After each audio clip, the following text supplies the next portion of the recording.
Hello and welcome back to Fantasy Football Hub and this new show presented by me, Ethan James. You might not have saw me before on the YouTube, but you can find me on the Fantasy Football Hub TikTok, which is still beginning to grow, so you can see me there. But today for this new show, I'll be discussing the hot topics of the game week with my friend and colleague Wes Prickett, or as you'll all know him on Twitter, FPL Heisenberg. Wes, how you doing?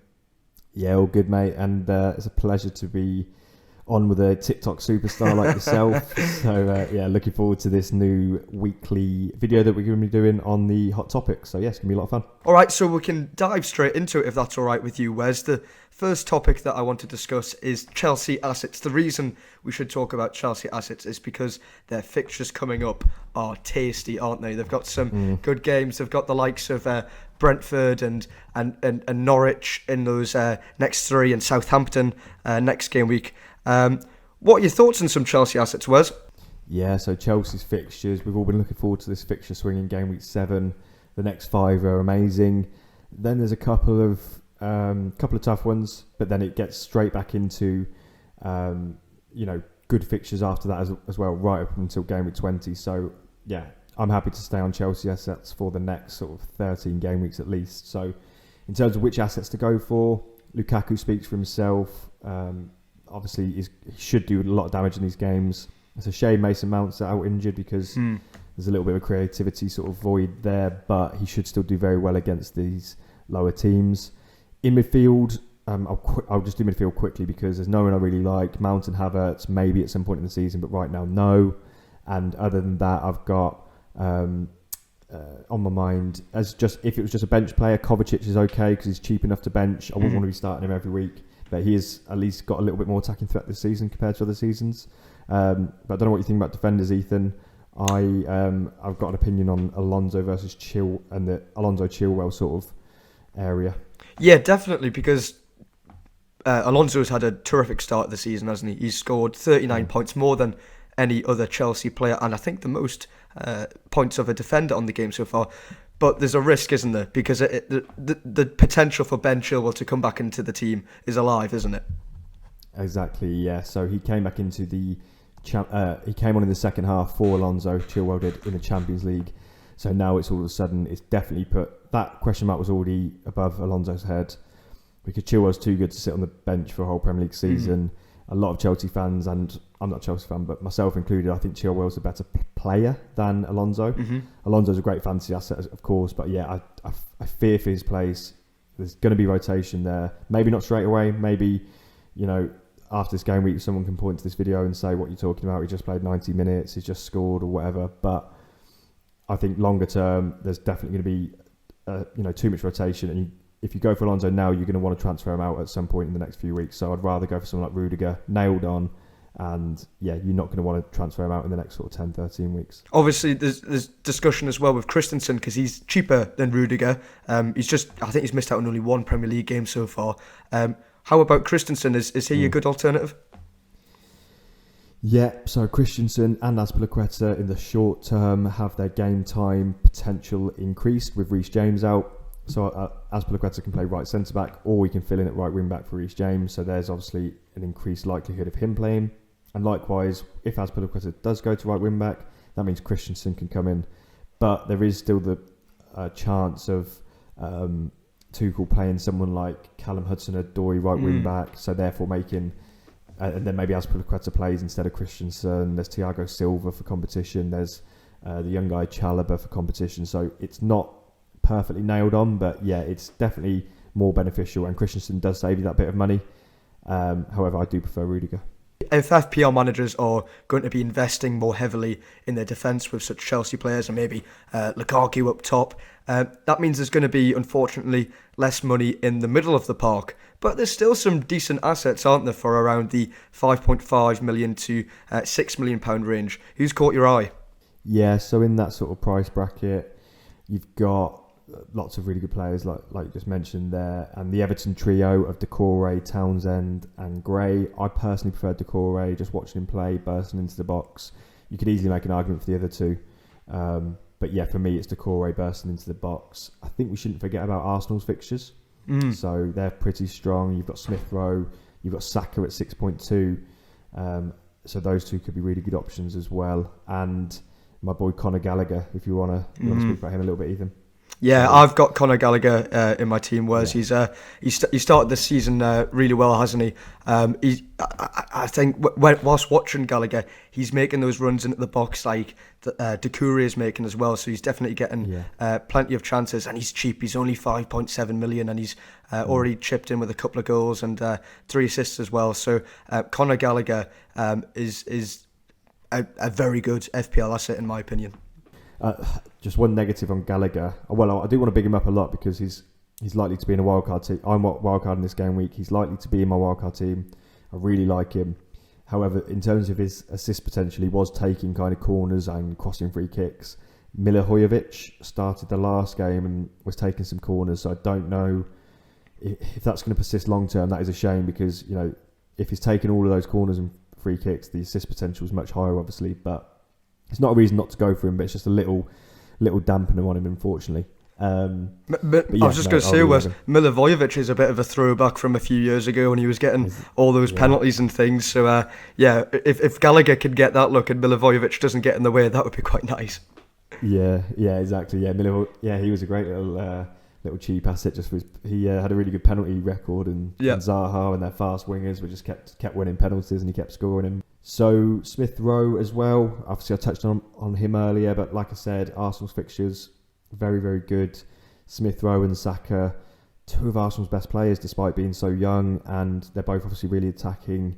Haven't quite made my mind up on which one is the better asset, but Smith Rowe does save you 0.9 million, which you have to factor that in. Smith Rowe is kind of the cheapest midfielder out of all these ones we've been speaking about, all these sort of sub 6 million midfielders, so you can save a bit of money.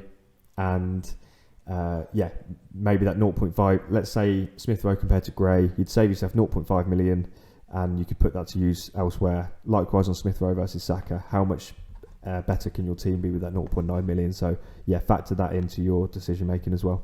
And you touched on it briefly earlier, Wes, you're going to be playing your wildcard this week. So what's the reasoning behind that decision and why Game Week 7? So for my team, I had a lot of issues particularly in my defence. I had Trent, I had Shaw, I had Amati, who had obviously lost his place. I had Kiko Feminier, who's would have been a good asset if he's been fit this season, but he's just had injury issues, I think. So he's only playing sort of 55 minutes one week, 65 the next. So it's a bit risky there. I had Jota and Greenwood that I wanted to move on, and I didn't have Ronaldo, who I'm potentially looking at getting on my wild card. I had a few issues there, and that's kind of why I decided to pull the wildcard trigger. Yeah, fair enough. I've already played my wildcard, Wes, and I've got players like Reece James, Trent Alexander-Arnold, and Luke Shaw all out through injuries. So what would your advice be for people like me? Should I just mull in my terrible decision making to play my wildcard so early? Or what would your advice be? No, it wasn't a terrible decision, and you got unlucky there to have 3 really good assets there in Trent, Shaw, and Reece James. All 3 of them getting injured is very, very unfortunate. But what you can do if you've got a couple of decent bench defenders, maybe they haven't got great fixtures, but obviously you can just play them and hope for the best, and then you can use one of your free transfers to move one of them on for the likes of a Rudiger. And then next week, we haven't really spoken about Man City assets yet because they obviously play Liverpool this week, but Man City assets are a good pick, especially in defence for the next few games after Liverpool. So I'd just be using a transfer, maybe -4 if you have to, but try and avoid minus hits if you can, and just muddle through. We've seen it with the likes of, say, Livramento. Everyone would have thought that Livramento wouldn't get a clean sheet away at City, but he did. Mm-hmm. I think even if players don't have perfect fixtures, you can kind of play them and just hope that they can get you something. Because even what happens with defenders often is they blank even if they've got a decent fixture anyway. All it takes is 1 goal to wipe it out, and they've blanked anyway. So it's not the end of the world, and you won't lose too much ground on wildcarders like myself, I wouldn't imagine, just by having a bit of a dodgy defence this week. So on the screen now, obviously you can see a wildcard draft. I'm not necessarily saying this is the perfect wildcard draft, or you could definitely make an argument for getting rid of Ronaldo, getting the likes of Vardy or Jimenez, and having much better team balance. But as you can see on the screen here, there's Sanchez and Foster in goal. There's also, I want to talk about here, Ramsdale, who Like I said, I'm on a wild card. He is almost certainly coming in for Sanchez. 4.5 million, better fixtures. Arsenal's defence are doing well, and because I want Duffy in there as a cheap defender, then I've kind of got the Brighton clean sheet covered anyway. Sanchez isn't getting save points, and he's getting 97 yellow cards in the 97th minute, which is frustrating. The players you can see here that probably need a bit more explanation. We've spoke about Rudiger. Diaz, obviously, for Man City's fixtures coming up. I know it's not ideal for Liverpool, but even in big games, then big games can often be low scoring, so maybe there's a clean sheet there. Livramento, really good cheap option. Really good cheap option, actually. Very attacking right back for Southampton. Is going to be nailed on, and Southampton's fixtures are good as well. You might be looking at Danny Rose thinking, what the hell is he doing in there? And it's a great question. It's purely for this draft has only got 4.3 million for that slot. If you disagree, if you think Danny Rose is an awful option, I think he's okay. He's played 90 minutes the last 3 games. He is 4.3 million. He would sit probably last on my bench each week.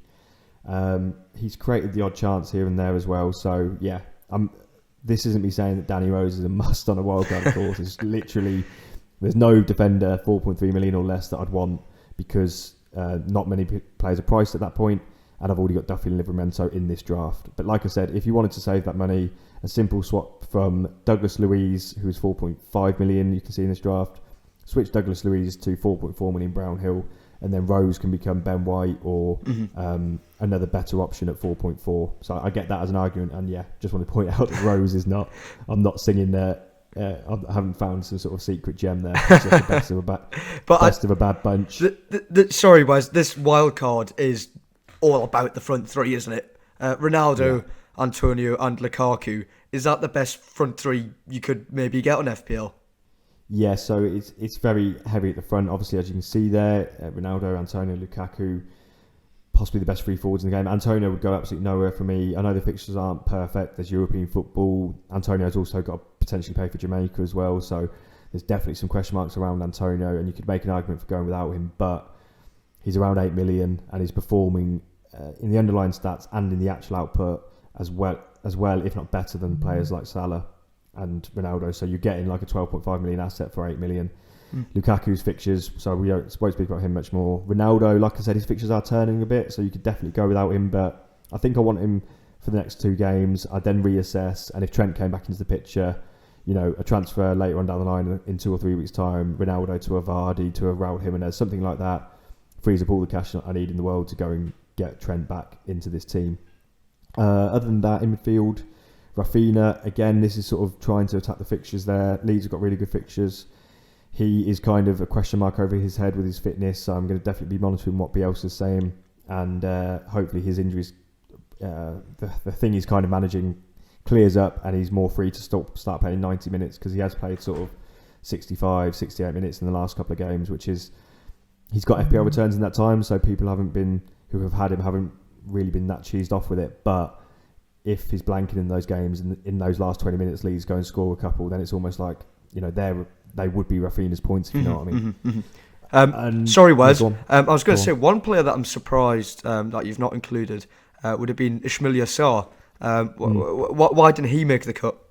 Yes, so he was in earlier drafts, and he's a player that I've been banging on about him from even pre-season. He was in one of my drafts. I took him out for Harvey Barnes, unfortunately. I know everyone's got a story like that, but yeah, he was literally, he's my one this season that's got away from me. And the only reason he's not including this in the slot Rafinha's in is just Rafinha's fixtures are just far superior. If you look at Watford's fixtures, they are really, really difficult now. And having Sarr, maybe if I could afford him if I decide to go without Ronaldo and get a Vardy or Raul Jimenez, then maybe I can have him instead of maybe Gallagher or Decore. But yeah, it's just Sarr's fixtures, and not being able to afford Sarr in this midfield unless I changed him for Rafinha. And like I said, Rafinha's fixtures are just far better than Sarr's. So yeah, Sarr, this game week is a great shout, but then afterwards his fixtures do turn. So I think I'm going to have to go without Sarr, which really, really upsets me, because I love him as an asset. He's on the flip side of everything I've just said, the counter argument is that he is Wolves' talisman. He is the main man for them. If they score goals, he is very, very likely to be involved. So yeah, if you've got him in your team, there's no rush to get rid of, essentially. But yeah, I just don't think it's necessarily the correct decision on a wild card. to bring him in because of the fixtures. We'll see if that's your final wild card then, Wes, or if you've just given a few ideas to people. But we'll see what happens with that. But yeah, I think that wraps up the first episode of Hot Topics, or whatever this is. But we've discussed Hot Topics, so I think that sounds right. So yeah, that sounds good. Thank you for your advice, as always, Wes, your wise words, and I'm sure you've helped many managers ahead of Game Week 7. But yep, signing off, I'm Ethan James, and that's Wes Prickett, or FPL Heisenberg. Cheers, guys.